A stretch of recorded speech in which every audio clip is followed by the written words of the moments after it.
बिस्मिल्लाहिर्रहमानिर्रहीम। अस्सलाम वालेकुम। आवाज़ आ रही है आप लोगों को? 2-3 मिनट बाद इंशाल्लाह हम कंटिन्यू करेंगे।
बिस्मिल्लाहिर्रहमानिर्रहीम।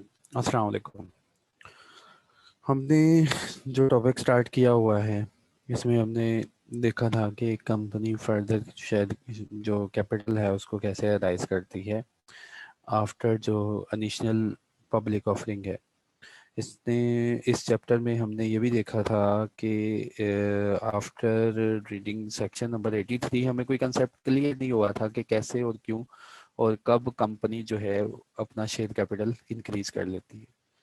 देर आफ्टर जो कंपनीज को एक्सप्लेन करने के लिए ये एक रेगुलेशन आ गई थी जो हम लोगों ने 2 दिन हो गए इसके ऊपर वर्किंग कर रहे हैं और इंशाल्लाह आज होपफुली ये क्लोज हो जाएगी और हमारा जो सफ़र है वो नई रेगुलेशन की तरफ चलना शुरू हो जाएगा।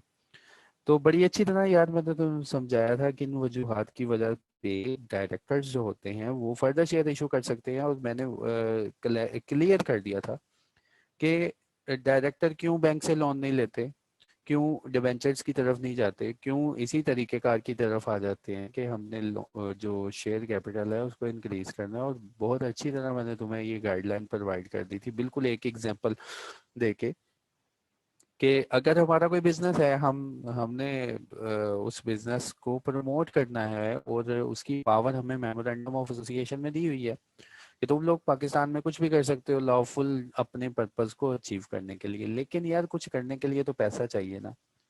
और वो पैसा यहाँ तो मेंबर्स के पास से आएगा, यहाँ हम कहीं से कर्जा मांगेंगे।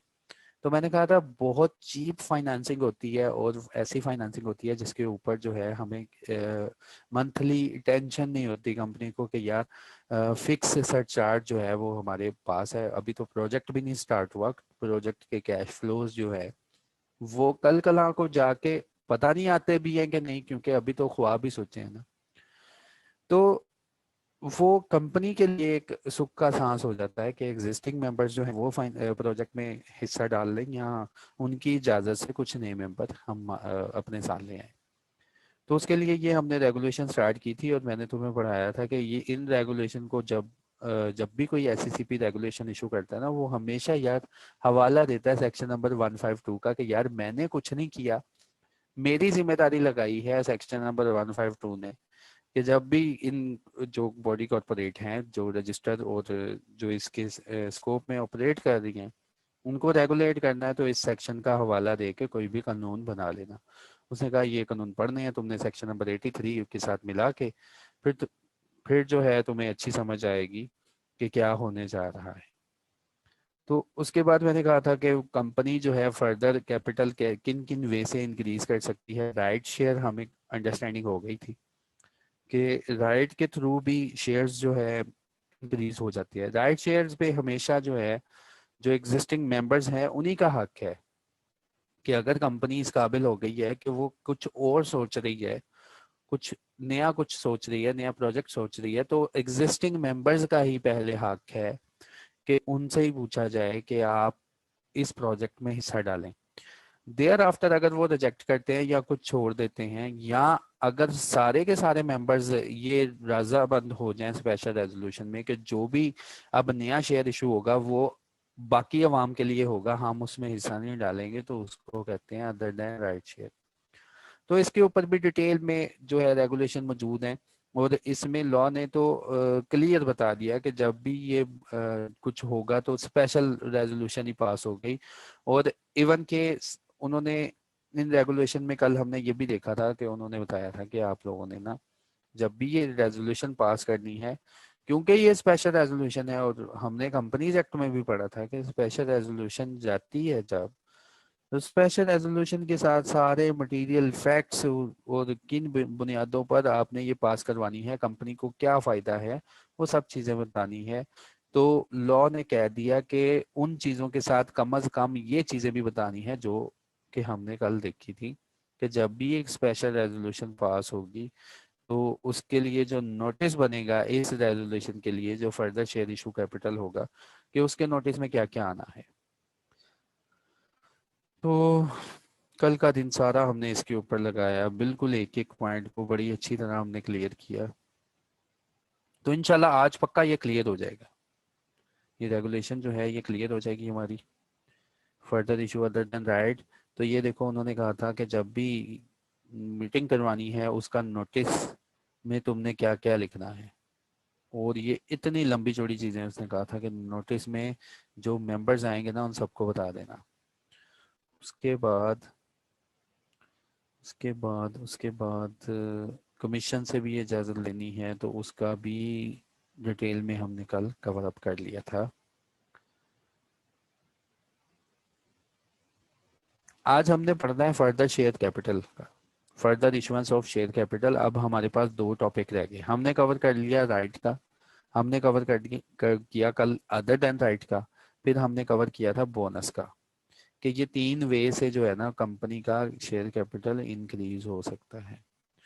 अब बाज दफा कंपनीज क्या करती हैं, अपने शेयर कैपिटल को इंक्रीज करने के लिए ना प्रेफरेंस शेयर्स जो होते हैं उनको इंट्रोड्यूस करवाते हैं, कि हम एक प्रोजेक्ट लगाना जा रहे हैं, अगर इसमें कोई प्रोजेक्ट में हिस्सा डालेगा तो उसका शेयर जो है, ये जो शेयर्स हैं ये प्रेफरेंस शेयर्स हैं, इनके राइट्स जो हैं और इनके जो प्रिविलेजेस जो हैं पहले शेयर्स से ज़्यादा होंगी। और डेफिनेटली वो राइट शेयर्स सबसे पहले किनको ऑफर किए जाएंगे, जो एग्जिस्टिंग मेंबर्स होंगे उनको ऑफर किए जाएंगे। तो राइट्स क्या होते हैं और कौन कौन से इसमें वेरिएशन होती है, वो आज हमने ये देख लेना है। मेंबर अगर मना करेंगे प्रेफरेंस शेयर्स को, तो हमें पता है वो जो शेयर्स होंगे वो पब्लिक के पास जो है वो डिलीवर हो जाएंगे, तो वो आ जाएंगे उनकी जगह पे। तो याद रखना यार, एक टर्म के प्रेफरेंस शेयर ना दो तरह के होते हैं, एक होता है कम्युलेटिव और एक होता है नॉन कम्युलेटिव। लेकिन शेयर्स के ऊपर तो हमें मिलता है डिविडेंड, ऑर्डिनरी शेयर्स के ऊपर जब भी मिलेगा हमें मिलेगा डिविडेंड।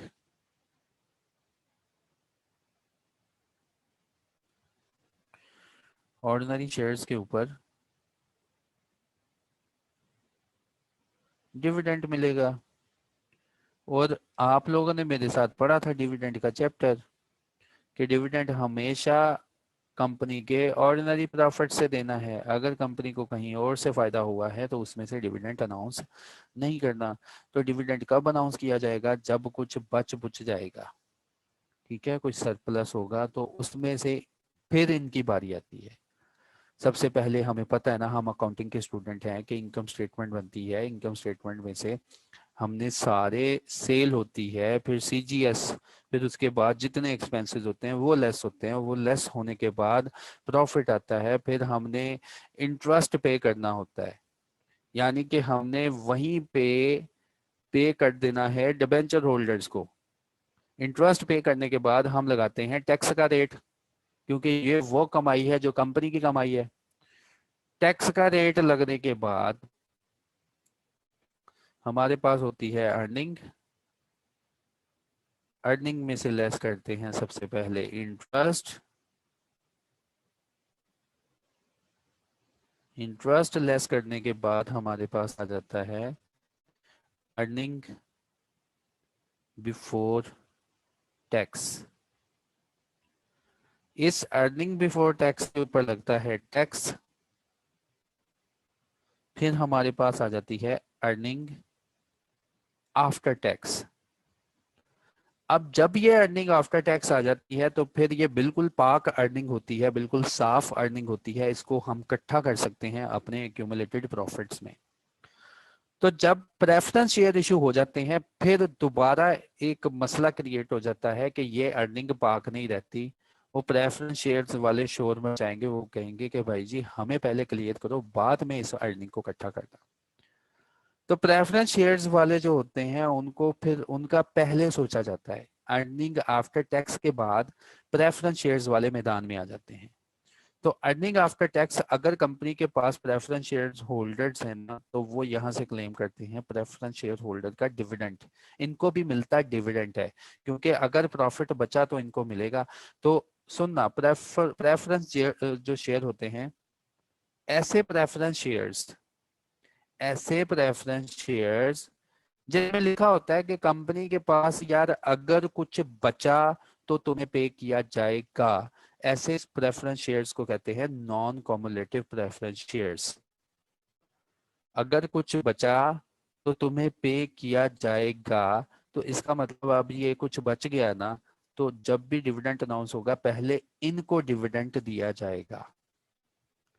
ठीक है, वैसे तो राइट है सबका डिविडेंड लेने का, ये भी मालिक है, ऑर्डिनरी शेयर वाले भी मालिक हैं, लेकिन राइट्स और बेनिफिट्स के जो वेरिएशन है उससे शेयर इशू किया गया था, इनको पहले प्रेफरेंस देनी है। तो ऐसे प्रेफरेंस शेयर्स जिनके साथ कंडीशन लगी हो कि भाई जी कुछ बचा तो तुम्हें देना, नहीं तो नहीं देना, और कल कला को तुमने बात नहीं करनी कि इस साल कुछ बचा नहीं, अगले साल आगे तुम शोर मचाओ कि पिछले साल कुछ बचा नहीं था तो हमें पहले पिछले साल भी नहीं मिला तो इस साल हमें जो है ना कुछ ज्यादा मिलना चाहिए। तो यारो ऐसे जो प्रेफरेंस शेयर्स होते हैं ना, इनको बोलते हैं नॉन कॉमुलेटिव शेयर्स। कि अगर कुछ ना मिला तो कल कला को ये गुस्सा नहीं करेंगे कि क्यों नहीं मिला था, और जो नहीं मिला था उसकी बात नहीं करेंगे। ठीक है, तो मसला ये होता है कि चलो इनको भी पेमेंट हो गई, कुछ बच गया, तो फिर इसमें हिस्सा होता है जो ऑर्डिनरी शेयर्स होल्डर होते हैं। अब मैंने तुम्हें बता दिया नॉन कॉमुलेटिव क्या होता है, कॉमुलेटिव क्या होता है। कॉमुलेटिव प्रेफरेंस शेयर्स अगर तुम्हें समझ आ गई है ना नॉन कॉमुलेटिव प्रेफरेंस शेयर्स की, तो कॉमुलेटिव प्रेफरेंस शेयर्स क्या होते हैं। Cumulative preference shares let's suppose इस साल कंपनी नुकसान में है या कंपनी के पास कम प्रॉफिट है। प्रेफरेंस शेयर्स जो हैं वो उनके ऊपर डिविडेंड हम पूरा नहीं पे कर सकते। तो नॉन कॉमुलेटिव वाले जो प्रेफरेंस शेयर्स होते हैं ना, तो इनको तसल्ली दी जाती है, यार तसल्ली रखो, अगर तुम्हें इस साल कुछ नहीं ना मिला तो इसको जमा कर लो, अगले साल हमें बता देना, तो तुम्हारी कसर निकल जाएगी। अगले साल जब भी प्रॉफिट होगा, पहले जितने पुराने प्रॉफिट्स तुमको नहीं दे सके, इनको परसेंटेज बताई जाती है कि इतनी परसेंट से हर साल तुम्हें प्रॉफिट देंगे, डिविडेंड देंगे। तो इनको कहा जाता है यार टेंशन नहीं लेनी तुमने, पिछले सालों में जितने डिविडेंड तुमको नहीं ना दे सके, घबराओ मत, जब भी प्रॉफिट होगा पहले पिछले वाले डिविडेंड देंगे फिर इस साल का डिविडेंड देंगे। ये फर्क होता है प्रेफरेंस शेयर्स में, नॉन कॉमुलेटिव प्रेफरेंस शेयर्स और cumulative preference shares. Non cumulative preference shares ऐसे प्रेफरेंस शेयर होल्डर्स, अगर प्रॉफिट हुआ तो कुछ मिलेगा, नहीं हुआ तो ये भूल जाएंगे। कॉमुलेटिव प्रेफरेंस शेयर्स वाले अगर प्रॉफिट हुआ तो ठीक है, मिल जाएगा, नहीं प्रॉफिट हुआ तो गुजारा कर लेंगे, लेकिन याद रखेंगे कि इन्होंने हमें प्रॉफिट नहीं दिया, और नेक्स्ट टाइम जब भी प्रॉफिट होगा तो ये सबसे पहले अपने पुराने प्रॉफिट्स क्लियर करवाएंगे, पुराने डिविडेंड्स जो हैं वो मांगेंगे, देन जो है वो कहेंगे अब की बात करें। ये दोनों का फर्क है। आगे वर्ड आ जाना है कि प्रेफरेंस शेयर्स के बारे में बताओ, वो कम्युलेटिव है कि नॉन कॉमुलेटिव है। तो लॉ ने कहा जी सेक्शन नंबर 58 पढ़ लो, उसमें लिखा हुआ है कि कंपनी जो है ना डिफरेंट राइट्स के वेरिएशन के जो है ना शेयर इशू कर सकती है, और ये कहता है जी कंपनी एक्ट ने पहले से अलाउ किया हुआ है। सेक्शन नंबर 58 छोटा सा सेक्शन है, तुम खुद भी पढ़ लोगे तो तुम्हें समझ आ जाएगी अब।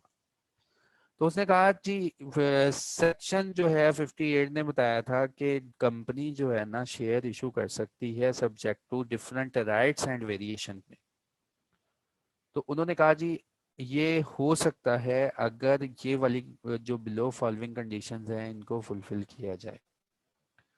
मेमोरेंडम और आर्टिकल में क्लियरली कंपनी को ऑथोराइज किया जाए। पहली कंडीशन तो ये होनी चाहिए मेमोरेंडम और आर्टिकल में ये बात मौजूद हो कि कंपनी कल कला को डिफरेंट राइट्स और प्रिविलेजेस के शेयर्स इशू कर सकती है।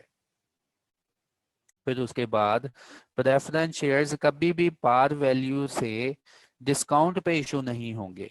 हमने पीछे पढ़ा था कंपनी के पास पावर होती है कि वो डिस्काउंट पे शेयर इशू कर देती है, लेकिन उन्होंने कहा प्रेफरेंस शेयर्स जो होते हैं ना कभी भी डिस्काउंट पे नहीं मिलेंगे, ये हमेशा आपको पार वैल्यू से ऊपर ही मिलेंगे या maximum up to par value मिलेंगे। उसके बाद board shall consider and resolve to issue the issue share with differential rights. हमें पता है पीछे भी बोर्ड ने कंसीडर किया था, इस बार भी बोर्ड ने कंसीडर किया है। फिर उसके बाद जी जब ये डिसीजन लेंगे तो उसमें ये सारी बातें कर लेंगे। जब डिसीजन लिया जाएगा तो उसमें ये सारी बातें कर लेंगे। ठीक है, तो उसमें लिखा जाएगा कौन से कितनी काइंड्स के शेयर इशू करने हैं, राइट्स कौन कौन कौन से राइट्स वेरिएट हो सकते हैं। उसके बाद शेयर्स जो हैं अदर देन ये राइट के शेयर हैं या अदर देन राइट के शेयर हैं। ठीक है, ये एग्जिस्टिंग मेंबर को इशू करने हैं या एग्जिस्टिंग मेंबर के अलावा इशू करने हैं। देखो अगर तो एग्जिस्टिंग मेंबर को इशू करने हुए तो बिल्कुल सारी रिक्वायरमेंट लग जाएंगी जो ऊपर हमने पढ़ी थी राइट इशू की। और अगर ये प्रेफरेंस शेयर्स इशू करने हुए अदर देन राइट को, तो वो सारी रिक्वायरमेंट लगेगी ऊपर जो हमने पढ़ी अदर देन राइट की, जिसके ऊपर कल भी हमने एक दिन गुजार दिया। उसके बाद इनका क्या राइट होगा और ये कैसे प्रॉफिट्स में अपना हिस्सा जो है क्लेम करेंगे और कितना इनको प्रॉफिट मिलेगा वो बताएंगे। उसके बाद इनका बताएंगे कि वाइंडिंग अप में इनका क्या राइट होगा, वाइंडिंग अप में कैसे और कितना ये कंट्रीब्यूट किया करेंगे, और अगर कोई सरप्लस हुआ तो वो कैसे आपस में डिस्ट्रीब्यूट किया करेंगे। उसके बाद ये देखो आ गया वर्ड, उन्होंने कहा ये प्रेफरेंस शेयर्स की तुमने ना टाइप बतानी है, ये कॉमुलेटिव है कि नॉन कॉमुलेटिव है, और whether the preference shares convertible into ordinary shares. और कल कला को अगर प्रेफरेंस शेयर्स ने कन्वर्ट होना है ऑर्डिनरी शेयर में तो बताना है, लिखा होना चाहिए कि ये कितने साल तक प्रेफरेंस राइट्स रहेंगे आपके पास, और कितने साल के बाद हम इसको ऑर्डिनरी शेयर में इफ एनी कन्वर्ट करना है तो मोड किस तरीका से और किस मैनर से कन्वर्ट किया जाएगा वो सारा बताएंगे। ठीक है, तो ये सारी कंडीशन याद पढ़ लेना, बिल्कुल इजी है। तुम एक बार इसको पढ़ोगे तो तुम्हें क्लियर हो जाएगा सारी की सारी कंडीशंस। और हमें पता है कि अगर अदर देन राइट का इशू करना है, प्रॉफिट्स में हिस्सा डालेंगे। नजीम भाई क्या कह रहे हो, ज़रा मैसेज लिख देना फिर मैं आ जाऊंगा इसकी तरफ। और मैंने कहा था कि अगर डिफरेंशियल राइट्स के इशू करने हैं शेयर्स और अदर देन राइट के इशू करने हैं तो उसके लिए हमें पता है नोटिस और उसकी मीटिंग मिनट्स ऑफ मीटिंग। तो ये भी जो है आप एक नज़र देख लेना, ये मिलती जुलती बातें हैं जो हमने ऊपर ऑलरेडी कवर की हुई हैं। उसके बाद कमीशन को भी अप्लाई करना है इन्होंने, नेक्स्ट स्टेप होगा कमीशन का। कमीशन को अप्लाई करेंगे, उनको बताएंगे कि क्यों जो है जी हम प्रेफरेंस शेयर्स जो हैं डिफरेंशियल राइट्स वाले इशू करने जा रहे हैं और हमारा क्या प्लान है। तो लॉ ने यहाँ पे कहा कि कमीशन को बताना है विद इन 2 मंथ्स। ठीक है, तो 2 मंथ्स के अंदर, ये भी यार आपने ही पढ़ना है, अब मैं पढ़ के थक गया हूँ।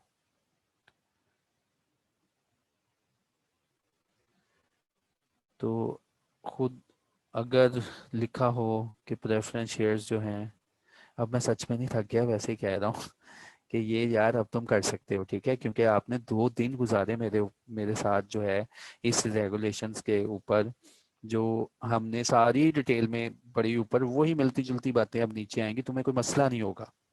अगर मसला होगा ग्रुप में पूछ लेना, तो वहां भी बता देंगे। मेरा पर्पज आज ये है कि मैं कुछ थोड़ा सा आगे चलूं। अच्छा, failure to convert or redeem preference shares के पीछे लिखा होगा कि प्रेफरेंस शेयर इशू किए हैं, तो पीछे हमने पढ़ा था ये कन्वर्ट होने हैं तो कब होने हैं। तो उसके ऊपर ये रेगुलेशन दे दी गई कि अगर डिफ़ॉल्ट किया जाएगा तो हम क्या करेंगे। एससीसीपी कह रहे फिर ये डिफ़ॉल्ट की सारी रेगुलेशन। अब बात करते हैं employ share scheme. Preference share से भी हमारा जो है कैपिटल ही इंक्रीज होगा।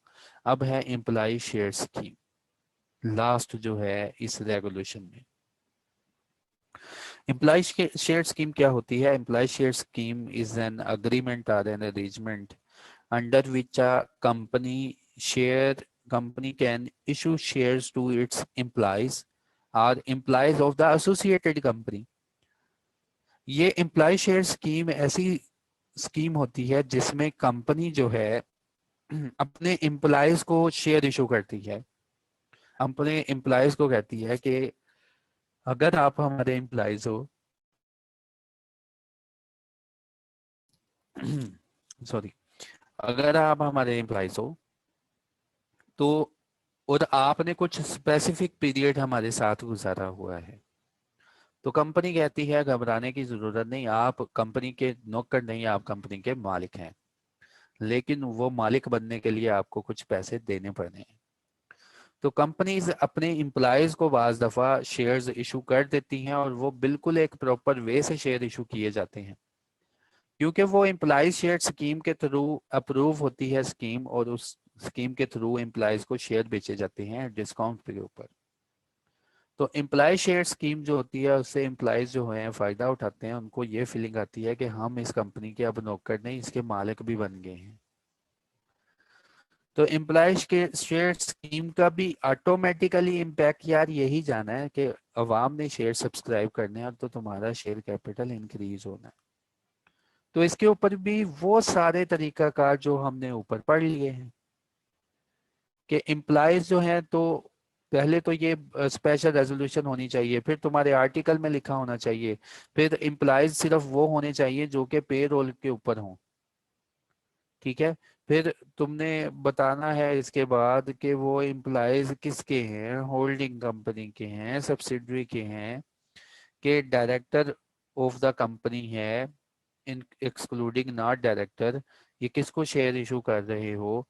जो होल टाइम डायरेक्टर था हमने पढ़ा था ना, वो एम्प्लॉय ऑफ द कंपनी होता है। उसके बाद कौन कौन कितना कितना एलिजिबल है, किसका कितना राइट है, किस एम्प्लॉय को कितने शेयर्स ऑफर करने हैं, तो ये सारा तरीका तुम यहाँ पे पढ़ोगे। तो ये देखो लॉ ने कह दिया company is in operation for last 3 years, तो ये सारी बातें तुम पढ़ोगे, तुम्हें बड़ी अच्छी तरह अब क्लियर अंडरस्टैंडिंग होगी कि हर वो कंपनी जिसको 3 साल दुनिया में हो गए हैं अपने एम्प्लॉयज को एम्प्लॉय शेयर स्कीम ऑफर कर सकती है।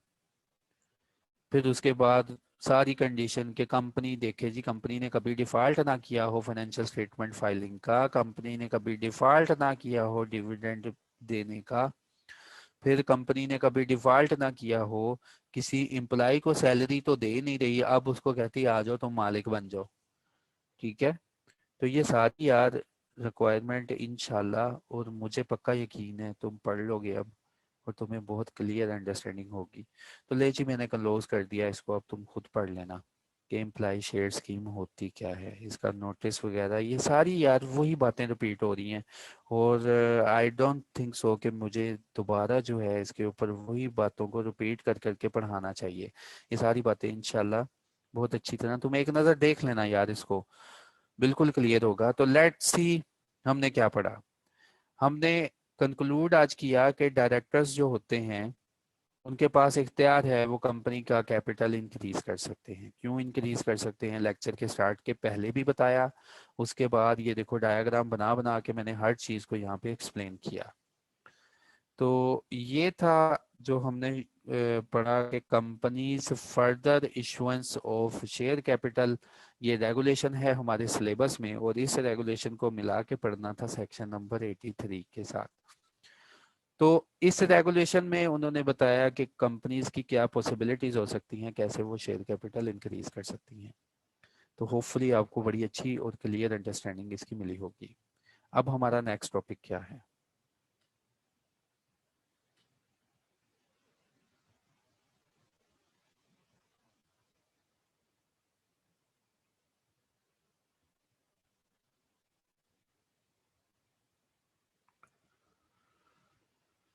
Companies buyback of share capital. The listed company buyback of share capital regulation 2019। देखिए, अब जो हमने सेक्शन पढ़ना है वो सेक्शन है 88। Company further issuance of share capital, ये मैंने तुम्हें पढ़ा दिया। डिस्काउंट पे शेयर इशू हो सकते हैं, वो पढ़ा दिया। प्रीमियम पे शेयर इशू हो सकते हैं, वो पढ़ा दिया। शेयर इशू भी हो सकते हैं, शेयर कंपनी वापस परचेज भी कर सकती है। ठीक है, इन दोनों में फर्क रखना। तो इसके ऊपर भी एक सेक्शन कंपनीज एक्ट में मौजूद है, जिस सेक्शन का नाम है 88। सेक्शन जो 88 है वो भी इसी तरह चुप साध लेता है जैसे पिछले वाले सेक्शन थे। उन्होंने भी इशारा किया था कि यार कंपनी जो है ना, उसके पास इख्तियार है कि वो अपना शेयर कैपिटल इंक्रीज कर सकती है, और उन्होंने चुप साध ली थी। तो बाद में जो एससीसीपी था उसने 512 की जो है पावर यूज की और बताया कि कैसे कैसे इंक्रीज कर सकती हैं। और आपने देखा होगा कितने ज्यादा हमने और कितने वे से हमने पढ़ लिया कि कैपिटल कैसे इंक्रीज करना है, तो हमने रिक्वायरमेंट कौन सी फुलफिल करनी है। इसी तरह सेक्शन नंबर 88 है कि अच्छा यार, कंपनी अपने शेयर्स को वापस भी परचेज कर सकती है। तो किस वे से किसी से शेयर परचेज किए जाएंगे? क्या कंपनी फोर्सफुली कह देगी कि लाओ जी अब मेरा शेयर मुझे वापस दो, पकड़ो अपने पैसे और निकल जाओ यहां से? तो सेक्शन 88 ने तो पावर दे दी कि किस तरह और कैसे जो है शेयर्स जो है उनको खरीदा जा सकता है। याद रखें, शेयर्स अब होते हैं दो तरह के। ये जो सीरीज है स्टार्ट करने से पहले आपको थोड़ा सा सुनना पड़ेगा कि शेयर्स होते कितनी किस्म के हैं और क्या तरीकेकार है जो बायबैक करने का। क्यों बायबैक करते हैं? पहले तो वजह ये है, पड़ा रहने दे पैसा शेयर कैपिटल के अंदर। ठीक है, तो बायबैक करने की क्या नौबत आ गई है?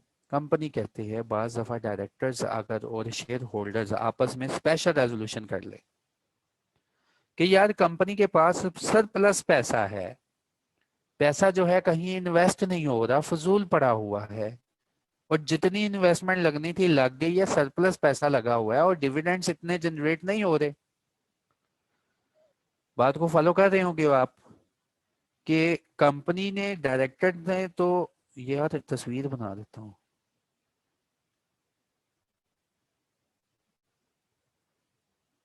ये बैठे हुए हैं शेयर होल्डर्स।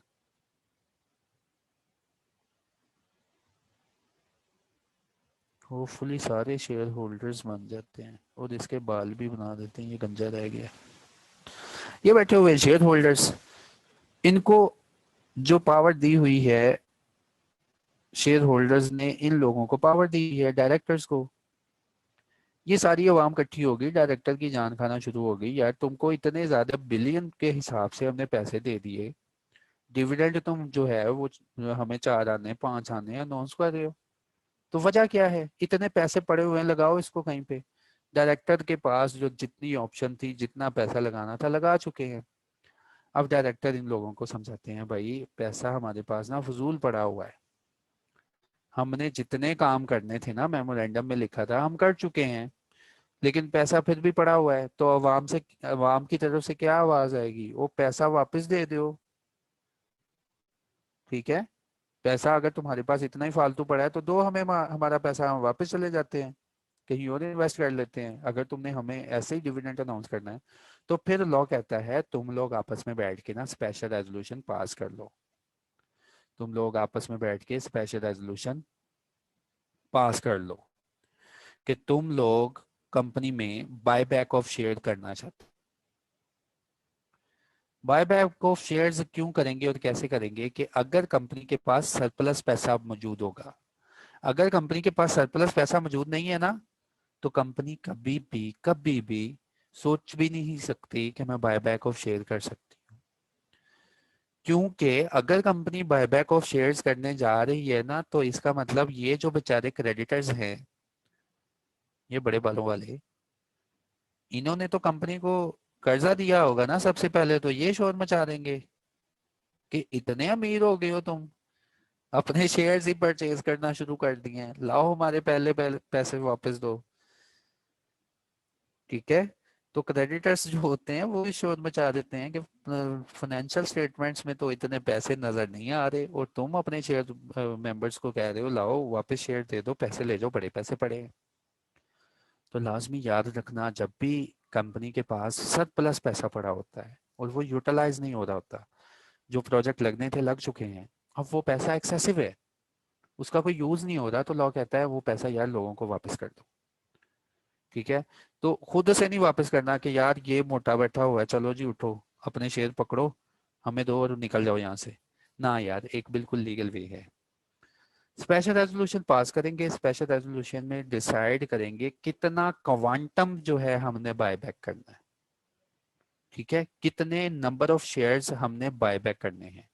और हमें पता है स्पेशल रेजोल्यूशन पास होती है 3/4 की मेजोरिटी से, ये पास कर लेते हैं। अच्छा चलो जी, सरप्लस पैसा है ना, जिसने जाना है ना तो वो चला जाए, स्पेशल रेजोल्यूशन पास हो गई। तो उस स्पेशल रेजोल्यूशन में प्राइस, चीजें, सारे मामलात को, क्या क्या मामलात कैसे कैसे तय करने हैं, हमें लॉ बताएगा। एक तो बात तुम्हें ये अंडरस्टैंडिंग होगी क्यों बाय बैक ऑफ शेयर होने लगा है। ठीक है, मैंने ये तुम्हारा कंसेप्ट और सवाल जवाब जो है ये क्लियर कर दिए। अब दूसरा कंसेप्ट ये भी लाजमी है, अगर इसको ना सुना तो गुजारा नहीं होना, सांस नहीं आना पड़ते हुए। वो ये कंसेप्ट है, कुछ शेयर होते हैं नॉर्मल शेयर होते हैं। जैसे इन लोगों ने स्पेशल रेजोल्यूशन लेट्स सपोज पास की, क्या तरीकेकार था अभी नहीं पूछना, लॉ को पढ़ेंगे हमें समझ आ जाएगा डिटेल में तरीकेकार कैसे स्पेशल रेजोल्यूशन पास होनी है। अच्छा, स्पेशल रेजोल्यूशन क्यों पास होनी है वो मैंने तुम्हें समझा दिया कि क्या इनको वजह थी क्यों ये पास कर रहे हैं।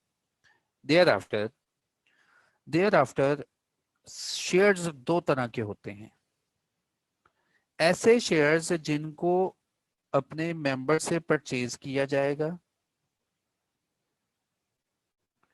और परचेज करने के बाद, ये देखो ये शेयर्स जो है ना परचेज कर लिए, इधर रख के इनको आग लगा दी जाएगी। या सच में आग नहीं लगानी, ऐसे शेयर्स जो परचेज करेंगे और उनको डिस्ट्रॉय कर देंगे। ठीक है, एक तो ये शेयर होंगे। कुछ शेयर ऐसे होते हैं जिनको इन्हीं मेंबर से परचेज किया जाएगा, बाय बैक किया जाएगा इनसे, और ये जो शेयर्स होंगे बिल्कुल एक बंद सेफ में संभाल के रख लेंगे। ठीक है, ये सेफ के अंदर शेयर्स पड़े हुए हैं, खबरदार इनको अगर आग लगाई तो। ठीक है, समझ आ गई तुम्हें? दो तरह के शेयर्स होते हैं। अब ये बिल्कुल वो वाला शेर बन गया जिसको पिंजरे में संभाल के रखते हैं।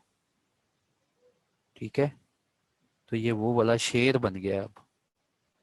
तो जी जब भी बायबैक किया जाएगा हमारे पास दो पॉसिबिलिटीज आएंगी, या तो ये वो वाले शेयर्स होंगे जिनको डिस्ट्रॉय करना है, या तो ये वो वाला शेयर है जिसको पिंजरे में संभाल के रखना है। तो ऐसा शेर जो कि शेर ही मैं कहने लग गया हूँ, ऐसा शेर जो हो जिसको पिंजरे में हमने संभाल के रखना है, इस शेर का नाम होता है ट्रेजरी शेयर। Treasury shares.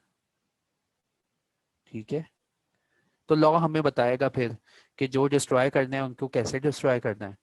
ठीक है, अब मैंने तो यहाँ पे आग लगा दी है। ठीक है, तो क्या आग लगाना भी जायज है? तो ये अंडरस्टैंडिंग आएगी ना, लॉ कहेगा डिस्ट्रॉय कर दो।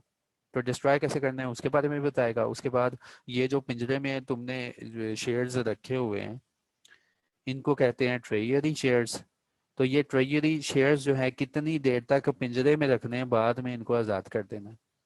ठीक है, बाद में इनको कब मार्केट में बेचना है, क्योंकि ये शेयर संभाल के रखे हुए हैं ना, ज़रूरत हुई और कब हुई तो कैसे हुई तो कैसे इनको बाद में मार्केट में भेजना है, तो इनका भी प्रोसीजर है।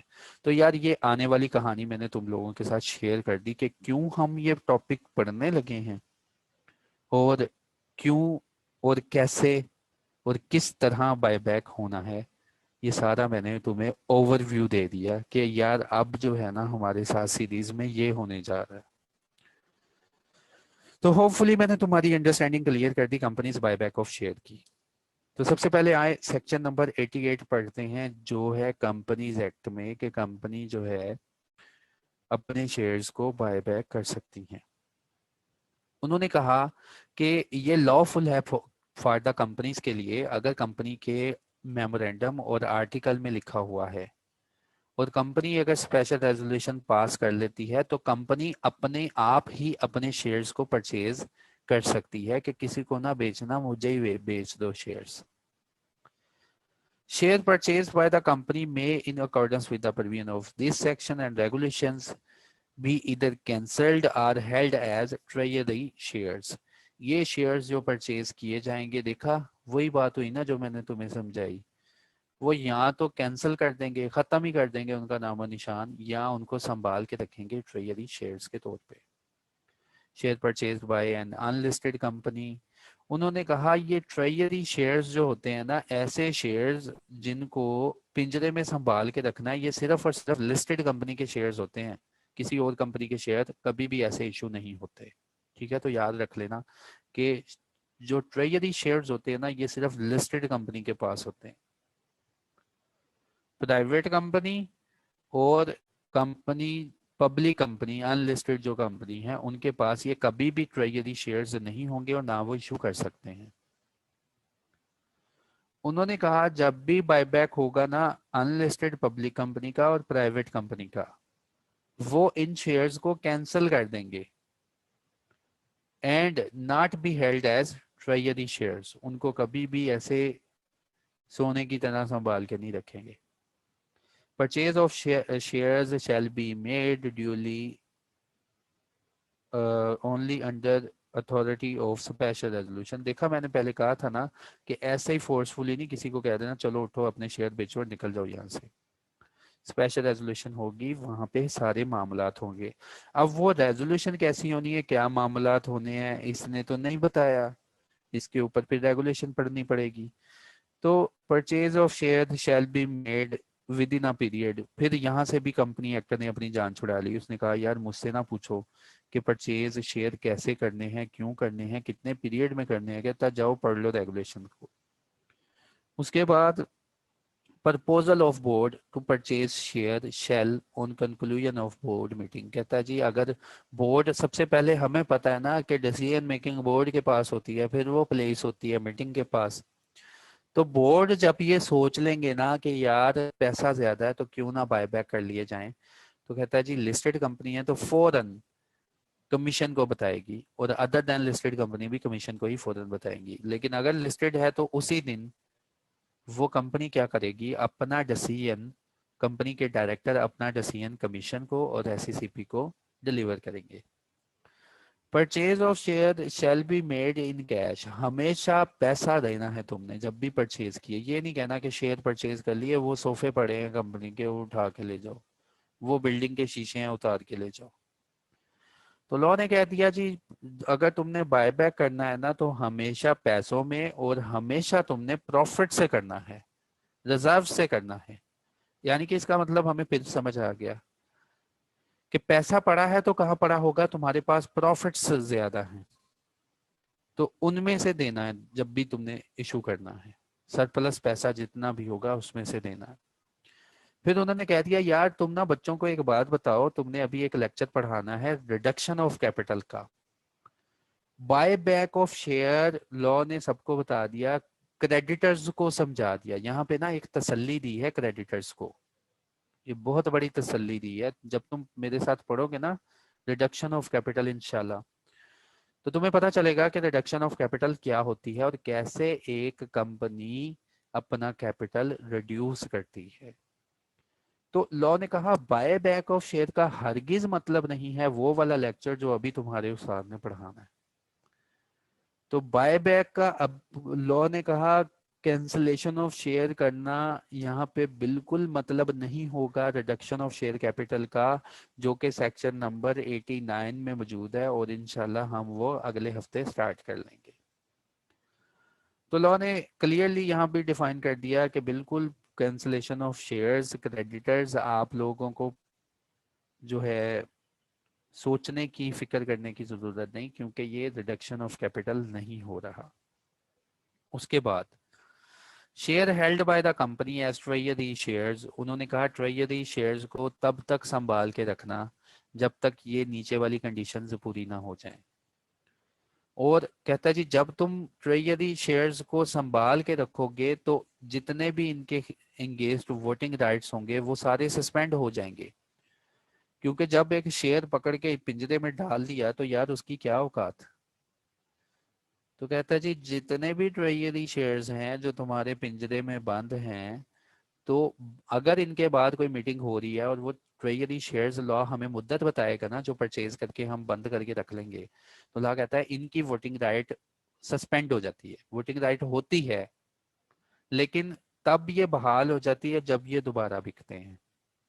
तो इनकी वोटिंग राइट्स और इनके ऊपर जितना भी डिविडेंड वगैरह अगर कोई अनाउंस होना है बाद में, तो डिविडेंड इनको नहीं दिया जाएगा जो ट्रेजरी शेयर्स कंपनी के पास मौजूद होंगे। कंपनी ये नहीं कह सकती कि 5,000 शेयर्स कंपनी के लॉकअप में पड़े हैं तो डिविडेंड अनाउंस करना है तो उन शेयर्स के ऊपर भी अनाउंस करके कंपनी को ही डिविडेंड दे दिया जाए, हरगिज नहीं। तो लॉ ने कह दिया कंपनी जब ट्रेजरी शेयर्स परचेज कर लेती है तो जितने भी वोटिंग राइट्स हैं उनके सस्पेंड हो जाते हैं, और उस अरसे के दौरान अगर कोई डिविडेंड अनाउंस हुआ तो ऐसे शेयर्स को नहीं कोई डिविडेंड मिलेगा, और ना उनको बाद में परचेज करने वाला कह सकता है कि यार तुम्हारे पास ये ट्रेजरी शेयर्स पड़े थे उस अरसा में डिविडेंड अनाउंस हुआ था वो डिविडेंड मुझे दे दो। तो लॉ ने कह दिया, मना कर दिया कि ये डिविडेंड इनके खिलाफ अनाउंस नहीं होगा, सॉरी इनके हक में अनाउंस नहीं होगा। जब ये जिंदा हो जाएंगे ट्रेजरी शेयर्स, जिंदा का मतलब किसी के पास चले जाएंगे, पिंजरे से आजाद हो जाएंगे, फिर ये बिल्कुल वोटिंग राइट भी इनके बहाल हो जाएंगे और बिल्कुल इनको फिर हर साल डिविडेंड भी मिलेगा जैसा जो प्रोसीजर होता है आम शेयर्स का। फिर उसको कहता है जी ये वाला सेक्शन आपको कभी भी मना नहीं करता, प्रिवेंट नहीं करता है an allotment of share as fully paid bonus shares in respect of treasury shares.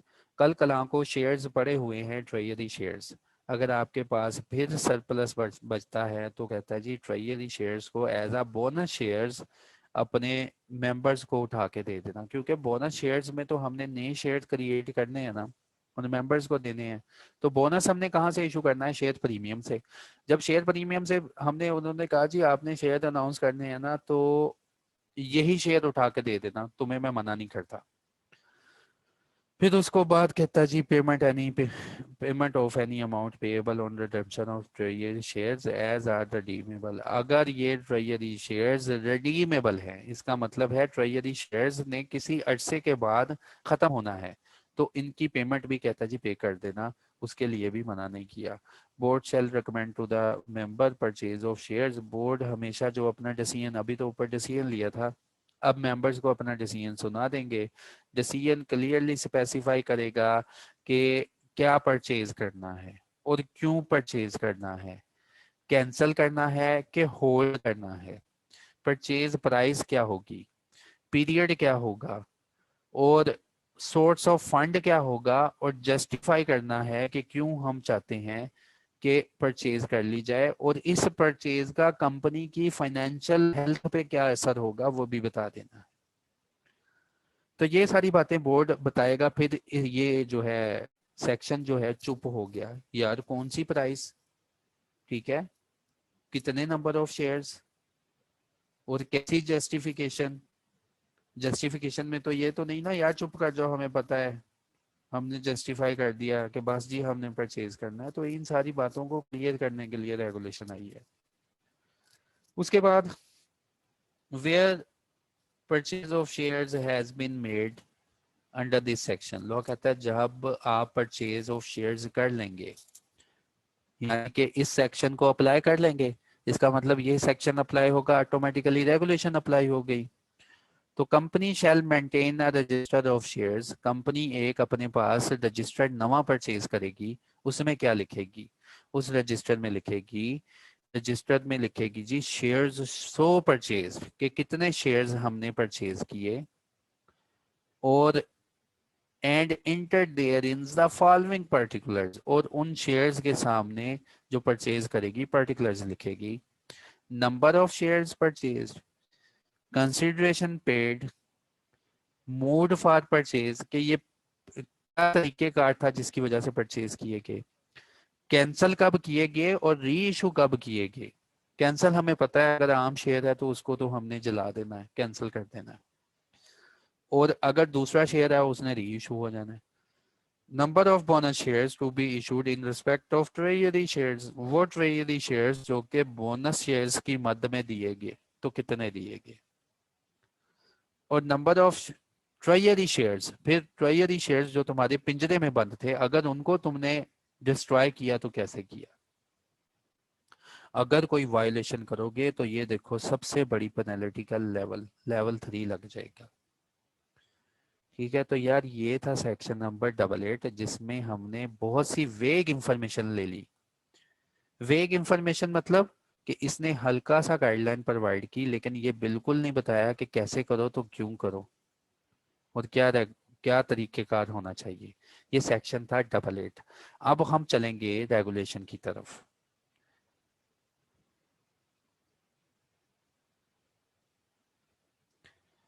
The listed company buyback share, listed company के ऊपर ये इंप्लीमेंट होता है। अदर कंपनीज को तो एससीसीपी बता देगा, लेकिन लिस्टेड कंपनीज को एससीसीपी के अलावा ये रेगुलेशन भी बताएंगी। ये देखो यार, मैं तुम्हें ये बात ही बताता हूँ कि एससीसीपी की अपनी कोई वैल्यू नहीं, वो अपनी पावर ड्राइव करता है यहाँ से। अगर एससीसीपी अपना नोटिस लिख देना और उसके ऊपर ये पावर ना लिखे तो उस नोटिस की कोई वैल्यू नहीं रहती, क्योंकि ये एक्ट है, ये सब पे नाफिज होता है। तो हमेशा एससीसीपी कहता है यार ये मैंने काम अपनी तरफ से नहीं किया, ये मेरी पावर थी, और ये मैंने पावर अब सुन लो कहाँ से ड्राइव की, 512 से ड्राइव की। और उसको आप कहता है पावर 512 में जनरल लिखा हुआ है कि एससीसीपी की पावर है, वो इनको जब भी कोई मसला होगा तो हुक्मनामा इशू करेगा, और सारी कंपनीज उस हुक्मनामे को मानेंगी। कहता है आप 512 तो हुक्मनामा पढ़ लेना, लेकिन सेक्शन नंबर 88 के साथ मिला के पढ़ना, फिर तुम्हें बड़ी अच्छी अंडरस्टैंडिंग आएगी क्यों और किस वजह से मैं तुम्हारे ऊपर ये रेगुलेशंस नाफिज करने जा रहा हूं। तो जी उन्होंने कहा, जी एससीसीपी ने कहा मुझे बहुत खुशी है कि मैं अब आपको वो सारे मसाइल हल करने की तरफ चला गया हूँ जो आप मुझसे क्वेश्चन करते थे, और जो लोग मुझसे पूछते थे कि सेक्शन नंबर 88 में लिखा है तो कैसे लिखा है, क्या क्या लिखा है। तो मैंने आपको ये भी बताया था कि एससीसीपी की आदत है कि वो एसआरओ इशू करता है, और एसआरओ के जरिए कोई भी कानून जो है कंपनीज के ऊपर नाफिज कर देता है। लेकिन याद रखना, जो भी कानून नाफिज होता है उसके ऊपर सेक्शन नंबर 512 मेंशन कर देता है। इसी तरह आपको याद होगा कोड ऑफ कॉर्पोरेट गवर्नेंस में भी उसने मेंशन किया था, मैंने ये काम खुद नहीं किया, मेरी ये पावर है, कहाँ पे है, 512 पे है। तो अब हम ये तीसरी रेगुलेशन पढ़ने की तरफ जा रहे हैं, जिसके ऊपर तुम्हें फिर नजर आ गया 512। Short title and commencement and application. वो कहता है जी ये 2019 में आया था, ये आते ही पूरे पाकिस्तान पे नाफिज हो गया था, और इसका नाम क्या होगा, the listed companies buy back of share. ठीक है, जो कि सिक्योरिटीज एक्सचेंज में डील हो रही हैं। और उसने फिर बता दिया कि इसको जब पढ़ोगे ना तो पहले सेक्शन नंबर 88 पढ़ लेना, फिर अच्छी अंडरस्टैंडिंग आएगी। तो मैंने यार तुम्हें पहले भी बताया कि इन रेगुलेशंस की ना डेफिनेशन को एक नज़र में देख लेना। जैसे ये है पब्लिक अनाउंसमेंट क्या होती है, ठीक है, तो ये डेफिनेशन तुमने पढ़ लेनी है यार, क्योंकि डेफिनेशन हो सकता है, और मुझे स्टूडेंट्स बता रहे हैं कि डेफिनेशन जो है ना ये एक्ट और रेगुलेशंस की, सिक्योरिटीज एक्ट हो गया, पब्लिक प्रोक्योरमेंट रेगुलेशन हो गई, ये जितनी रेगुलेशन हो गई स्टूडेंट्स मुझे बताते हैं सर इनमें से ना एमसीक्यू पूछ लेता है। ओके, तो ये सारा पढ़ लेना। हाँ, ये इनसाइडर इन्फॉर्मेशन ये अभी इसको ऐसे ही पढ़ लेना, क्योंकि ये मैंने तुम्हें सिक्योरिटीज एक्सचेंज में भी पढ़ा देनी है डेफिनेशन। तो अभी इसमें जो डेफिनेशन है ना वो तुम देख लेना, बिल्कुल ईजी है, आसान है। कंपनी ने पढ़ लिया चुप करके सेक्शन नंबर 88। कंपनी ने कहा पैसे भी मौजूद है, और लिस्टेड कंपनी ने कहा चलो जी अब हम बायबैक करते हैं, लेकिन उसको ये सारी रेगुलेशन उठा के पढ़नी पड़ेंगी। क्या आप एलिजिबल हैं बायबैक करने के लिए? सबसे पहले ये पढ़ना पड़ेगा कि लिस्टेड कंपनी, चलो ठीक है तुम्हारे पास पैसा मौजूद है और तुम लोगों ने स्पेशल रेजोल्यूशन भी पास कर ली है, अब ये देखो क्या तुम एलिजिबल भी हो इस काम के लिए। Eligibility requirement for purchase of shares. A company shall be eligible to purchase its share, अगर वो ये तमाम कंडीशन फुलफिल कर लेती है। पहली कंडीशन क्या है? वो कहता है जी उस वो लिस्टेड कंपनी है और स्टॉक एक्सचेंज में लिस्टेड रही है for a period not less than 3 years। उसको 3 साल हो गए हैं स्टॉक एक्सचेंज में लिस्टेड हुए हुए, या 3 साल से ज्यादा का अरसा हो चुका है, इसको ऐसे कह लो। फिर उन्होंने कहा जी मिनिमम कैपिटल और equity requirement, minimum free float requirement of stock exchange as set out in listing regulations, licensing requirement after the purchase. फिर कहता जी तुमने ये भी अपने आप पे कंप्लाई पहले कर लेना है कि स्टॉक एक्सचेंज ने तुम्हें कहा था कि कम से कम तुम्हारे पास कैपिटल कितना मौजूद होना चाहिए और कितना कैपिटल फ्लोट में होना चाहिए, कितना कैपिटल मार्केट में मौजूद होना चाहिए। कहता जी उतने शेयर्स अपने पास हमेशा मौजूद रखना, तो उनसे वही शेयर्स ना परचेज कर लेना। उसके बाद उन्होंने कहा it has obtained approval of members through special resolution. पहले दो काम हो गए, पहला कि देख लो 3 साल से ज्यादा का अरसा हो गया लिस्टेड कंपनी तुम्हें, दूसरा कि कम से कम उतना कैपिटल अपने पास रख लेना जो कि तुम्हें लिस्टिंग रिक्वायरमेंट में ऐसी सिक्योरिटीज एक्सचेंज ने हुक्म दिया था कि कम से कम तुम्हारे इतने शेयर्स तो हमेशा मौजूद होने चाहिए। उसके बाद तीसरा पॉइंट, अगर ये दोनों पॉइंट है तो कहता है जी खुशी से तुम क्या करो, स्पेशल रेजोल्यूशन पास करो। ये लोग क्या करेंगे? स्पेशल रेजोल्यूशन पास करेंगे। फिर बोर्ड एक अंडरटेकन देंगे, board has undertaken that the fund specified for the purchase by the board of directors for the purchasing company are available with the company, and after the purchase the purchasing company is capable to meet its obligation on time। कहता जी board फिर जो है ना कसम उठाएंगे, कसम खाएंगे कि जब एक कंपनी शेयर परचेज करती है ना तो ये रेगुलेशन कहती है उसको उसको नाम दे देना परचेजिंग कंपनी। बोर्ड ये कसम उठाएंगे कि कंपनी जो है, जो परचेजिंग कंपनी कहलाएगी, उसके पास इस वक्त इतना पैसा मौजूद है कि जब परचेजिंग कंपनी शेयर को परचेज कर लेगी तो अपनी ऑब्लिगेशंस को मीट कर लेगी। इतने अमीर हैं हम। और बोर्ड ये भी कसम उठाएंगे कि यार ये जो पैसे पड़े हैं ना, हम इतने हमारे काबिल हैं, इतने पैसे हैं कि 12 महीनों की लाइबिलिटीज हम झटके में पे कर सकते हैं। ठीक है, तो बोर्ड ये कसम उठाएंगे, बोर्ड ऑफ डायरेक्टर ये अंडरटेकिंग, ये वादा लिख के देंगे कि हम हल्फिया बयान देते हैं यार हमारे पास इतना पैसा मौजूद है। फिर कहता है जी परचेजिंग कंपनी, वो कंपनी जो शेयर परचेज करने जा रही है, उन्होंने कहा जी purchasing company shouldn't be on defaulter counter. उन्होंने कहा परचेजिंग कंपनी ऐसी कंपनी नहीं होनी चाहिए जो कि डिफॉल्ट में है। और आपने डिफॉल्ट की डेफिनेशन मेरे साथ वाइंडिंग अप में पढ़ ली थी। उन्होंने कहा था परचेजिंग कंपनी डिफॉल्टर कंपनी ना हो। उसके बाद board of directors of purchasing company shall not propose or recommend a purchase in any of the following namely। उन्होंने कहा जी बाय बैक जो है बोर्ड ऑफ डायरेक्टर कभी भी नहीं कर सकते इन वक्त के ऊपर।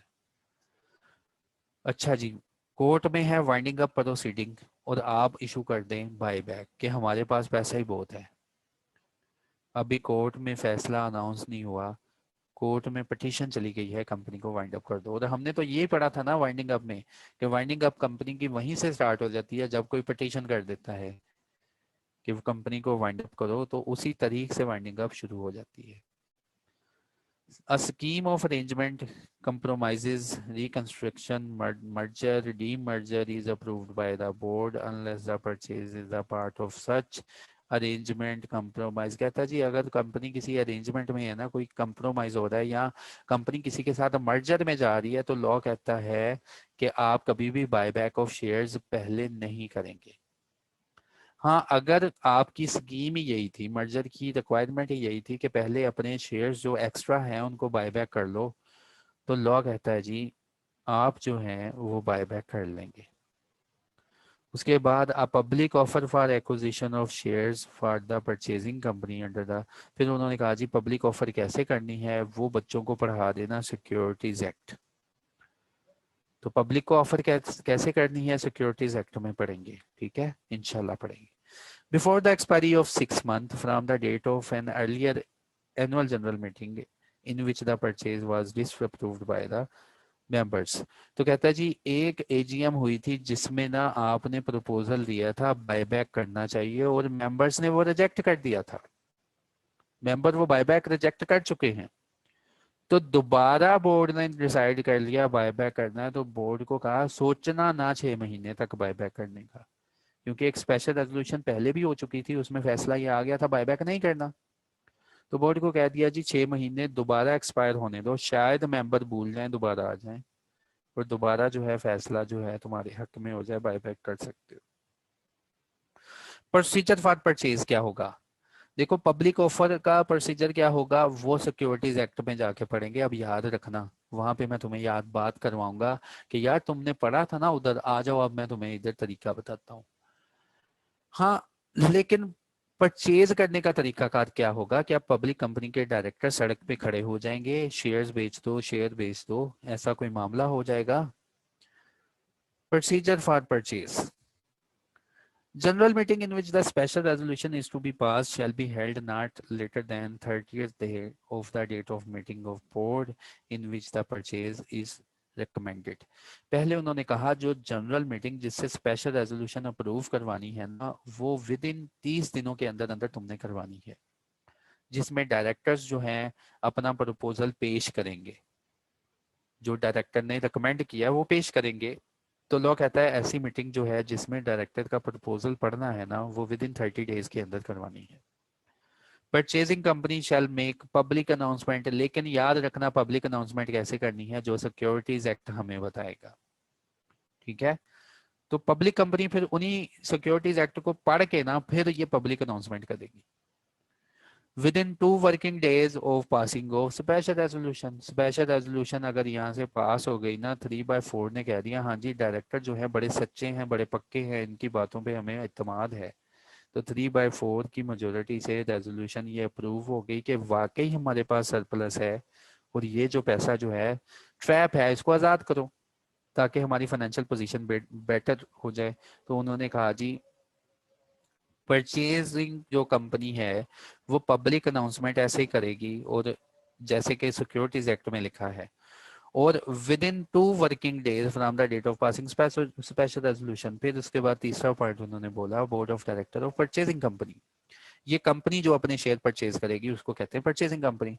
बोर्ड ऑफ डायरेक्टर उसके क्या करेंगे, before making the public announcement, जैसे कि कहा गया है सिक्योरिटीज एक्ट में, before making the public announcement वो क्या करेंगे, authorise an officer of the company to act as a manager, किसी एक ऑफिसर ऑफ कंपनी को ऑथोराइज करेंगे to act as manager to the offer who shall ensure the compliance with the legal requirement. देखा, board of director जो है सड़क पे जाके खड़े नहीं हो जाएंगे शेयर बेच दो शेयर बेच दो, वो क्या करेंगे पब्लिक अनाउंसमेंट, जैसे कि सिक्योरिटीज एक्ट ने हुक्म दिया था ऐसे अनाउंसमेंट करनी है। वो अनाउंसमेंट करने के बाद क्या करेंगे, एक ऑफिसर को ऑथोराइज कर देंगे कि यार तुम मैनेजर बन जाओ, इस सारी ऑफर को डील करो और इंश्योर करना कि सारी लॉ की रिक्वायरमेंट फुलफिल हो गई हों, कि लॉ ने जैसे कहा ना परचेज कैसे शेयर करने वैसे शेयर करना। 2 मिनट का टाइम दो यार, मैं अजान सुन लूँ, आप ये अजान सुने, और अगर यहाँ तक किसी का कोई क्वेश्चन है ना वो टाइपिंग में अपना वक्त लगा ले। Thank you.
जी, बिस्मिल्लाहिर्रहमानिर्रहीम। तो उन्होंने कहा कि ये जो ऑफर फॉर परचेज होगी, ये लिस्टेड कंपनी कैसे करेगी, ये लिस्टेड कंपनी कैसे करेगी ऑफर फॉर परचेज। उन्होंने कहा जी लिस्टेड कंपनी जो है वो with in 5 working days of the public announcement, यानी कि पहले बोर्ड का डिसीजन उन्होंने एससीसीपी और कमीशन को बता दिया, फिर 2 दिन के अंदर एजीएम रखी, उसमें स्पेशल रेजोल्यूशन आ गई, फिर स्पेशल रेजोल्यूशन के बाद हमने करनी है पब्लिक अनाउंसमेंट। तो पब्लिक अनाउंसमेंट कैसे करनी, जो सिक्योरिटीज एक्ट बोलेगा उसके मुताबिक, वो करने के बाद पब्लिक अनाउंसमेंट होने के विद इन 5 डेज के अंदर, 5 दिन के अंदर अंदर कंपनी क्या करेगी, ये कंपनी जिसने स्पेशल रेजोल्यूशन पास कर ली अब कंपनी नहीं कहलाएगी, अब ये कहलाएगी परचेजिंग कंपनी। तो परचेजिंग कंपनी क्या करेगी 5 डेज के अंदर। अब ये ना सोच लेना कि परचेजिंग कंपनी कोई अलग ही कोई दूसरी कंपनी आकर परचेज कर रही है। Purchasing company shall with in 5 days के अंदर पब्लिक अनाउंसमेंट के वो डिस्पैच करेगी, जैसे भी डिस्पैच के तरीकाकार हमने सेक्शन नंबर 55 में पढ़े थे, वो उन तरीकाकारों से डिस्पैच करेगी अपने मेंबर्स को, इंक्लूडिंग जो है सीडीसी में किसी का अगर शेयर है उसको भी। और सीडीसी में शेयर्स कैसे होते हैं वो भी मैंने तुम लोगों को बताया है। तो उन सबको बता देगी, क्या बताएगी, ऑफर लेटर देगी। ऑफर लेटर लॉ ने कहा खुद से लिखने नहीं बैठ जाना बाखिदमत जनाब मेरे प्यारे मेंबर साहब, ये ऐसी चीजें कुछ नहीं लिखनी। उन्होंने कहा जी सिर्फ और सिर्फ वही लेटर और स्पेसिफाइड फॉर्म है स्केजुअल नंबर 1 में, उसको डाउनलोड करो, फुलफिल करो और भेज दो। तो ऑफर लेटर जो है यार बिल्कुल इसके नीचे गिवन है, शायद मैं तुम्हें दिखा दूं, हाँ दिखा देता हूँ इसको पढ़ने के बाद। A copy of public announcement, जो कॉपी ऑफ पब्लिक अनाउंसमेंट है, लेकिन वो अनाउंसमेंट बिल्कुल वैसा ही नहीं भेज देनी, उसके लिए कहता जी फॉर्म नंबर 2 यूज कर लेना जो कि सेकंड स्केड्यूल में मौजूद है। And in case of tender offer, अब मुझे तुम्हें बताना पड़ेगा ऑफर कैसे करते हैं। एक होती है टेंडर ऑफर, तो कहता है जी in case of tender offer आपने स्केड्यूल नंबर 3 को फुलफिल करना है। होपफुली मैं तुम्हें बता दूंगा टेंडर ऑफर क्या है, क्योंकि नीचे आ गई है टेंडर ऑफर। फिर उसके लिए बिल्कुल मुझे वो डायग्राम बनानी पड़ेगी, शेयर होल्डर बनाने पड़ेंगे। अच्छा जी, 5वां पॉइंट पढ़ लो, फिर टेंडर ऑफर भी पढ़ लेंगे। ऑथोराइज ऑफिसर, वो पर्सन जिसको बोर्ड ने ऑथोराइज किया था, क्योंकि बोर्ड भी तो मेंबर है ना कंपनी के, बोर्ड भी तो शेयर होल्डर है ना, तो उनके पास भी इख्तियार है इस स्कीम में अपने शेयर जो है वो बेच दें। इसलिए वो पीछे हट जाते हैं कि हम भी जो है ना लोगों में जाके बैठ जाए और हम भी अपने शेयर प्रपोज कर देंगे कि हमारे शेयर भी जो है हम देना चाहते हैं वापस। तो ऑथोराइज ऑफिसर जिनको बोर्ड ने असाइन किया था with in 15 days of the closing of the purchase period, कोई परचेज पीरियड हम आगे पढ़ेंगे, लेकिन यहाँ पे ऑथोराइज ऑफिसर की बात हुई है ना, तो ऑथोराइज ऑफिसर को कहा कि फॉर्म नंबर 4 जो है ना, जब ये परचेज क्लोज होगी तो एससीसीपी और कमीशन को फॉर्म नंबर 4 फुलफिल करके दे देना। अब ये देखो यार, ये सारी बातें नीचे पेस्ट है सेक्रेटेरियल प्रैक्टिसेस में, हमारी सिलेबस में ये प्रैक्टिस नहीं है, बस देख लो कि वाकई ये दुनिया में हो रहा है। ये देखो ऑफर लेटर, ठीक है, स्केड्यूल 1 में, अब ये कहाँ चला गया, चलो ये सॉरी, हाँ मिसलेनियस है, चलो गायब हो गया, लोड ही नहीं हो रहा, हो जाएगा। तो मैं यार नीचे इसलिए आया था तुम्हें दिखा दूं कि वाकई यार दुनिया में ये बातें हो रही हैं, ठीक है, दुनिया इन बातों पे जी रही है। वो अलहदा बात है, कंपनीज एक्ट हमने पहले नहीं पढ़ा था तो हमें नहीं पता था। अब ये लोड हो जाएगा, होपफुली हो गया होगा। चलो जी, वो कहता मैंने नहीं दिखाना ऑफर लेटर, कर लो क्या करना है, तो ठीक है अगली बार देख लेंगे। तो अब मैं आता हूँ आपके क्वेश्चंस की तरफ। होपफुली जो है ना कल नेक्स्ट लेक्चर में हम इसको कंक्लूड कर लेंगे और जो है नया जो टॉपिक है उसको स्टार्ट कर लेंगे, जो हमारा होगा रिडक्शन ऑफ कैपिटल। अब मैं आप लोगों के क्वेश्चन की तरफ आऊँगा, मैं कंटिन्यूस बोल रहा हूँ यार, तो मुझे आपकी बात भी सुननी चाहिए। अच्छा जी, पहले जी नजम भाई का क्वेश्चन है सर, बट प्रॉफिट्स में किस डालेंगे, ये समझ नहीं आई। प्रॉफिट्स को कंट्रीब्यूट करेंगे, वहां पे ये मीनिंग है नजम भाई कि उनको अगर वाइंडिंग अप पे कुछ प्रॉफिट बच गया ना, तो उसमें इनका क्या कंट्रीब्यूशन होगा, वो सेंस थी वहां पे बताने की। आप लोगों के जो क्वेश्चन है से ए sir I am new training kindly add me WhatsApp. आप ना मेरे जो है ना मैसेज करें उस पे नंबर पे, तो आपको ना ग्रुप का लिंक शेयर कर देंगे। यार कोई ना मुझे ग्रुप में ना, आप लोगों में से कोई ग्रुप का लिंक शेयर करे, ताकि 2-3 लोग और भी हैं मेरे पास, वो कह रहे हैं हमने ग्रुप में ऐड होना है। और मेरे व्हाट्सएप में इतना कुछ है ना कि अब वो यार मुझे मिलती नहीं चीज़। इतनी क्लासेस हो रही होती हैं, इतने स्टूडेंट्स के मैसेज आ रहे होते हैं कि मुझे वो मिलता ही नहीं कि मैंने वो ग्रुप का लिंक कहाँ से लेना है। एक तो जिसने ग्रुप बनाया वो ये भी अलाउ कर दे कि मैं उसका लिंक वहां से कॉपी कर सकूं। अगर मैं वहां से कॉपी नहीं कर सकता तो मुझे ना इस लेक्चर के एंड पे इसी ग्रुप में दोबारा लिंक पेस्ट कर देना, ताकि मैं इन स्टूडेंट्स को भेज दूं। तो जी आप न्यू है, इस नंबर पे मैसेज करना, तो मैं आपको जो है ना वो ग्रुप का लिंक भेज दूंगा। And I message the admin but have not, ठीक है। Plus which book are reading, आपको रीडिंग मटेरियल ना मेरी तरफ से मिल जाएगा ग्रुप के मैसेज के साथ। रीडिंग मटेरियल जो भी स्लाइड्स हैं हम आपको प्रोवाइड करेंगे, आपने मार्केट से बुक परचेज नहीं करनी। ठीक है, उसके बाद सर पेनल्टी लेवल 1 2 3 एक्सप्लेन कर दे जाजेब यार। ये पेनल्टी लेवल तो पहले दिन के पहले लेक्चर की बात है, पेनल्टी लेवल फिक्स है, वो बता दिए थे उसने।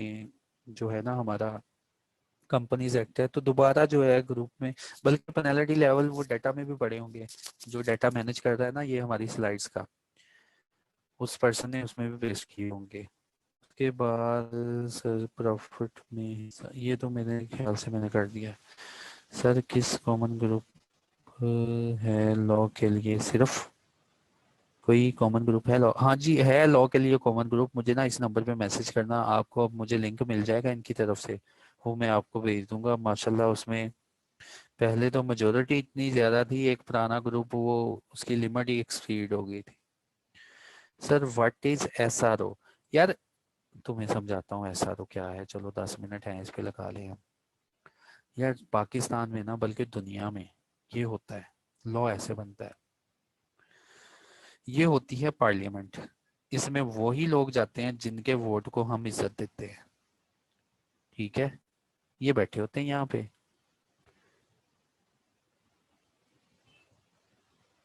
बल्कि मैंने जो लॉ पढ़ाता हूँ ना वो आपके सामने शेयर करता हूँ कि एक एक्ट कैसे पास होता है, ऑर्डिनेंस कैसे पास होता है, रूल और रेगुलेशन क्या होती है, ये मैं तुम्हें समझाता हूँ।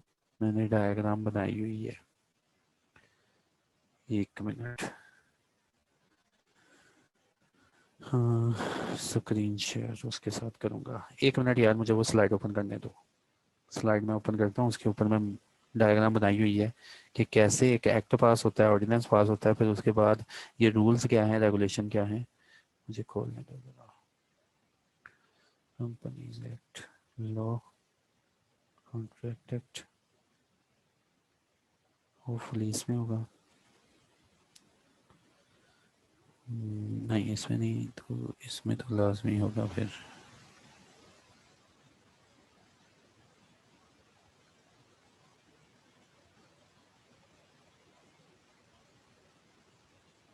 हाँ मिल गया मुझे।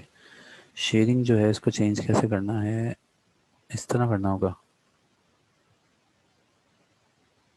Screen share. हाँ अब शायद तुम्हें नजर आ रहा होगा। देखो एक लॉ कैसे पास होता है और कैसे वो दर्जा कहला जाता है एक्ट का। देखो हमारी इकोनॉमी में कोई प्रॉब्लम होती है, कोई मसला क्रिएट होता है, जैसे लेट्स सपोज मैंने अपने स्टूडेंट्स को एग्जांपल दिया है कि यार पहले हमारे इतनी ट्रैफिक नहीं थी, तो ट्रैफिक ज्यादा हुई, उसका मसला क्या हुआ कि एक्सीडेंट्स होना शुरू हो गए। अगर एक्सीडेंट्स होना शुरू हो गए तो हमारे पास क्या राइज हो गया, प्रॉब्लम आ गया। उस प्रॉब्लम का लिखा जाता है सोल्यूशन, कि इस प्रॉब्लम का सोल्यूशन क्या है। ठीक है, इस प्रॉब्लम का ना सोल्यूशन लिखा जाता है। जो लॉ मेकर होते हैं जिनकी जिम्मेदारी होती है कि अवाम को रूल्स बताते हैं, वो लिखते हैं सोल्यूशन, कि इसका सोल्यूशन क्या होगा। सोल्यूशन लिखने के बाद उन्होंने तैयार कर लिए ट्रैफिक के कवानीन। कोई बैठा बहुत सियाना हम जैसा या आप जैसा, उसने तरीकेकार लिख लिए कि ट्रैफिक को ऐसे चलना चाहिए।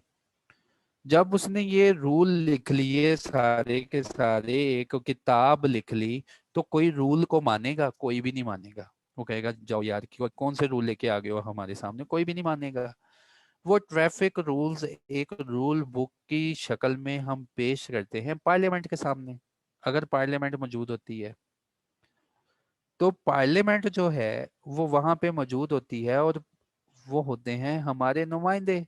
हमने उनको सिलेक्ट किया हुआ है, हमने उनको इसी पर्पस के लिए यार सिलेक्ट किया है कि वो जो भी फैसले करे हमारे फ्यूचर के लिए, हमारी भलाई के लिए करें।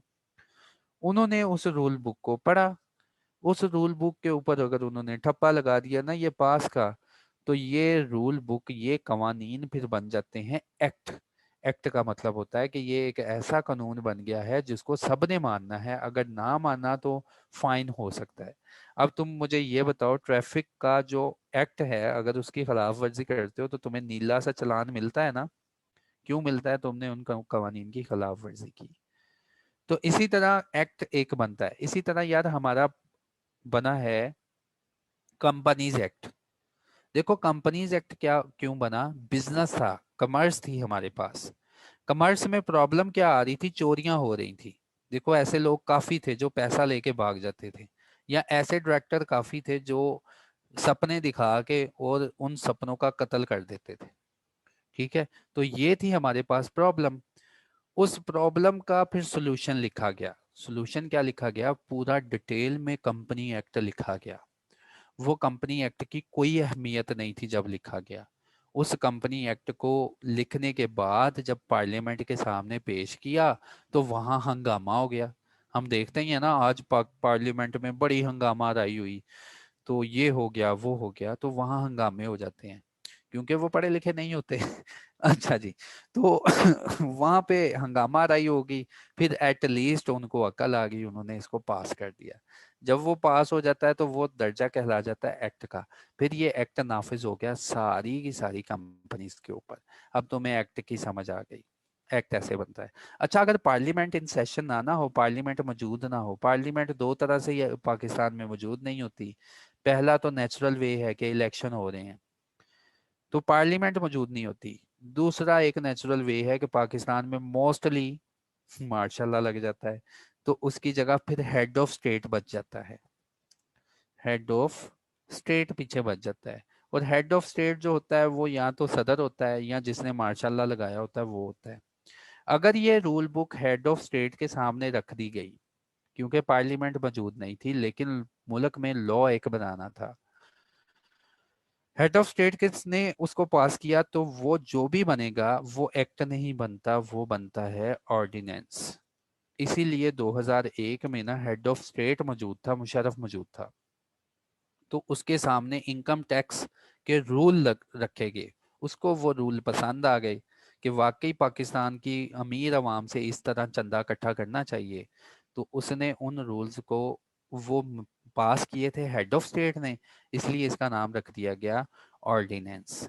ठीक है, क्योंकि ये हेड ऑफ स्टेट ने। अब बात आ जाती है सारी, ये एसआरओ क्या है और ये रेगुलेशंस क्या हैं। अब इसके लिए मैं तुम्हें समझाता हूँ एसआरओ क्या है। एक होती है स्टैट्यूटरी कंपनी, जैसे कि तुम्हारे सामने स्टैट्यूटरी कंपनी जिंदा है जिसको हम डेली पढ़ते हैं एससीसीपी। एक होती है स्टैट्यूटरी कंपनी। स्टैट्यूटरी कंपनी एक ऐसी कंपनी होती है जिसको पार्लियामेंट किसी पर्पस के लिए बनाती है। ये बनाई जाती है क्योंकि पार्लियामेंट में कोई या तो एक्ट अनाउंस हुआ है या ऑर्डिनेंस अनाउंस हुआ है कि यार पाकिस्तान में एक कंपनी होनी चाहिए जिसको इसी काम के लिए लगा दो। ये स्टैट्यूटरी कंपनी दुनिया में पैदा हो गई। क्यों पैदा होगी? आज ही देखना, एससीसीपी की साइट खोलना, उसके जाके अबाउट में देखना, एससीसीपी ने कहना मेरा जन्म तब हुआ था जब पार्लियामेंट में ना, वो आई थिंक सो तारीख कोई इतनी है, एक एक्ट अनाउंस हुआ था, उन्होंने मुझे क्रिएट कर दिया था। अब मेरा काम क्या है? कहता जी इस एक्ट में लिखा हुआ है जितने कंपनीज एक्ट आएंगे ना, जितने कंपनी लॉ बनेंगे उनको नाफिज करना। अब इसके पास आ गया वो मोटी हुई किताब लिखी हुई कंपनी एक्ट, जिसमें सेक्शन मौजूद है 512, जिसको ये स्टैट्यूटरी कंपनी यूज करती है और इसको यूज करते हुए रूल्स बनाती है। जो ये कानून बनाती है ना, फिर स्टैट्यूटरी कंपनी जो कानून बनाती है उस कानून का नाम होता है रूल्स या रेगुलेशन। इस कानून का नाम होता है, और ये भी होता कानून है, ये भी होता कानून है। अगर इसको भी ना माना जाए तो जुर्माने पड़ते हैं, क्योंकि ये देखो रूल्स और रेगुलेशन बनाए स्टैट्यूटरी कंपनी ने, और जिसने अपनी पावर ड्राइव की एक्ट से, और एक्ट किसने बनाया? पार्लियामेंट ने। ठीक है, तो ये रूल्स और रेगुलेशन होते हैं। अब सवाल है एसआरओ क्या है? एसआरओ होता है, इसका वर्ड होता है एसआरओ। एसआरओ, एसआरओ का मतलब होता है स्टैट्यूटरी, कि ये जो ऑर्डर है ना स्टैट्यूटरी ऑर्डर है। स्टैट्यूटरी का मतलब ये किसी ने, किसने इशू किया? स्टैट्यूटरी कंपनी ने। आर का मतलब क्या है? रेगुलेटरी। ये स्टैट्यूटरी कंपनी का रेगुलेटरी, ओ का मतलब है ऑर्डर है। अब एसआरओ को डिफाइन करने के लिए सारी कहानी मैंने तुम्हें बताई। ठीक है, तो जितने भी रूल्स और रेगुलेशन होती हैं वो इशू करती हैं एसआरओ, इसीलिए एफबीआर के एसआरओज आते हैं। ठीक है, एफबीआर के जितने भी आते हैं एसआरओज निकलते हैं, क्योंकि एफबीआर जो है इनकम टैक्स ऑर्डिनेंस 2001 का आया है। अब जैसे जैसे हालात होते हैं, क्या सारा जो है दोबारा कानून लिखा जाएगा, पार्लियामेंट के सामने दोबारा पेश करेंगे और वहां पे दोबारा हंगामा आराई होगी, और वहां पे तो पार्लियामेंट के अपने मसले बड़े हैं। तो उन्होंने एक बार बना दिया, और इस पर्पज के लिए एक स्टैट्यूटरी कंपनी बना दी एफबीआर। एफबीआर की साइड भी खोलोगे ना, वो भी अपनी कहानी बताएगा कि मैंने दुनिया में तब आंखें खोली थी जब एफबीआर का एक्ट आया था, और मेरा काम ये है कि इनकम टैक्स ऑर्डिनेंस को नाफिज करना, और फिर उस कानून को नाफिज करने के लिए FBR day by day SROs issue करता रहता है। अच्छा जी, होपफुली मैंने तुम्हें बता दिया एसआरओ क्या है। Sir, money laundering law which was passed on restriction of in joint session of parliament senate part। यार पार्लियामेंट जो मनी लॉन्ड्रिंग एक्ट है ना, वो जब भी पास हुआ है, अगर हमारे सिलेबस की पेपर से 3 माह पहले पास हो गया ना, तो वो हमें अमेंडेड ही पढ़ना पड़ेगा। और यकीन रखो अपने उस्ताद पे, तुम्हें अमेंडेड ही पढ़ा के जाएगा। तो जितने भी टॉपिक होते हैं ना, मैं पढ़ाने से एक दिन पहले देख लेता हूँ कि कोई अमेंडमेंट तो नहीं हुई, नहीं तो मेरे पास तो सारे बने बनाए लेक्चर हैं, मैं तुम्हें वैसे ही डिलीवर कर दूँ। लेकिन उनके साथ यही होता है कि कोई अमेंडमेंट ना हुई हो जो मुझे चेंज करना पड़े। चलें, होपफुली यार आज का लेक्चर अच्छा लेक्चर था। अपना ख्याल रखिएगा। Thank you. अल्लाह हाफिज़।